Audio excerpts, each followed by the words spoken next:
Tennis grips. Well, there are probably as many tennis grips as there are tennis players, but there are some basic ones and important ones that you have to use for particular shots. The most basic and classic grip is the Eastern grip. It's used on the forehand when you hit a forehand ground stroke, and it's basically what we call the shake hands grip.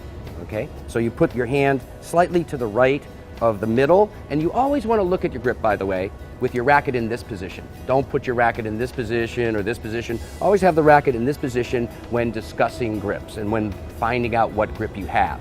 So Eastern grip is here, shake hands, almost like I'm shaking hands with the racket. A very prevalent grip today for the forehand is what we call a semi-Western grip, where we move the hand slightly to the right. So it's slightly underneath the grip. My fingers are slightly underneath the grip. That's a semi-Western. It creates a lot more topspin, and that's a big thing in today's tennis.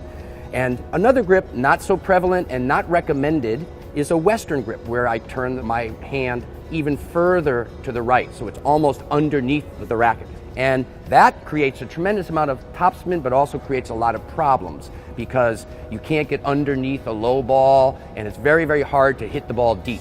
So, Eastern, semi-Western, Western. Now, going the other direction, we have what we call the continental grip. The continental is vital for three shots. First, the serve. You cannot be a master at the game of tennis without using a continental grip for the serve. Also, it's vital to learn to volley with a continental grip. And of course, the overhead, like the serve, same motion, you want to use a continental grip. So those are the basic grips in tennis. Continental, Eastern, semi-Western, and Western. That's it. Tennis pros these days, when they hit their forehands, are typically using the semi-Western grip.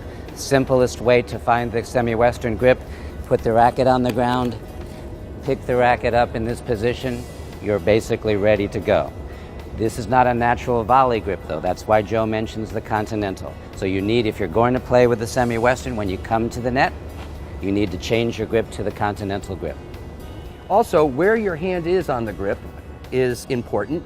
Most tennis players that play at a high level hold the racket at the very end of the grip, almost so my little finger is at the very bottom. You don't have to hold it there. When you first learn tennis, sometimes it's a good idea to choke up so that the racket is a little shorter, you have a little bit more control.